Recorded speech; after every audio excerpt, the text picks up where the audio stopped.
ڕۆژی دووشەمە سەرۆک ئۆباما داوای لە ئەمریکایەکان کرد کە کات بدەن بە سەرۆکی هەڵبژێردرا و دانەڵد ترامپ ئەرکی سەرۆکایەتی خۆی بەجێ بگەێنێت.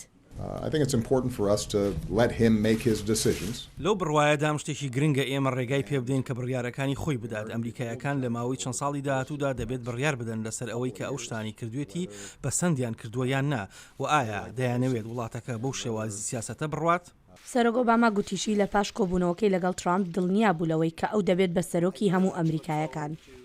I think he's sincere in wanting to be a successful president.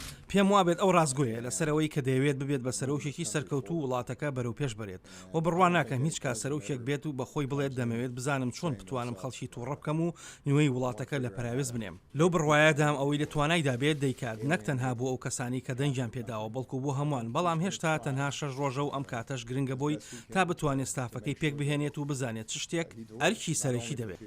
سەرۆک ئۆباما ئەم قسانەی بەر لە بەڕێکەوتنی بۆ ئەوروپا کرد کە دوهەمین گەشتی پلان بۆ داڕێژراوێتی وەکو سەرۆکی ئەمریکا و بە ڕۆژنامەوانانی ڕاگەیان کە پەیامێکی گرنگ دەگەیەنێت بە ڕێبەرانی جیهان. گوتی سەرۆکی داهاتووی ئەمریکاش دەیەوێت کڕۆکی پەیوەندی استراتیژی بهێڵێتەوە لەگەڵ ناتۆشدا.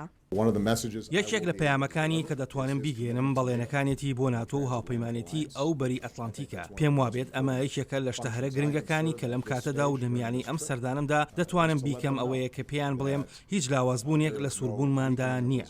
دانەڵد ترامپ لە میانی هەڵمەتەکانی هەڵبژاردننیدا ئەندامانی ناتۆی تووڕە کرد کاتێک ئەو پێشنیازەی کرد هەندێکیان دەبێت پارەی زیاتر بدەن بۆ پاراستنی ئەمریکا. هاوکات ئەمڕۆ سەرۆکی هەڵبژێردرا و دانەڵد ترامپ لەگەڵ مایک پێنسی جێگیری و بەرپرسی پرۆسەی گواستنەوەی دەسەڵات کۆ دەبێتەوە بە مەبەستی تاوتوێکردنی دەستنیشانکردنی ئەندامانی کابینەکەی. شارەوانی پێشووی شاری نیویۆرک ڕودی جولیانی یەکێکە لە کاندیدەکان بۆ پۆستی وەزیری دەرەوە و بەپێی راپۆرتان یەکێکی تر لە کاندیدەکان باڵیۆزی پێشووی ئەمریکا بۆ نەتەوە یەکگرتوەکان جۆن بالتنە.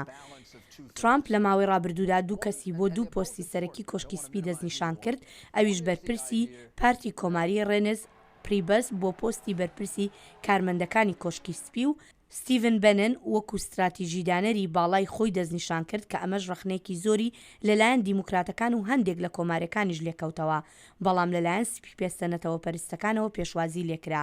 بەر لە بەشداریکردنی لە هەڵمەتەکانی ترامپ بەنن ماڵپەڕی ئەو پەڕی ڕاستڕەوی بەڕێوە دەبرد.